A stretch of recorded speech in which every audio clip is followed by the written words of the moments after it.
sa music.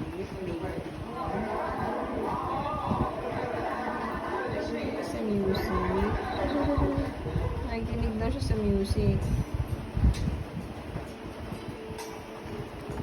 Baka mag-singer yan. Kagabi nga, ang laki ng galo. Gumagano talaga eh. Stretch na stretch yung tiyan ko eh. Pati kanina.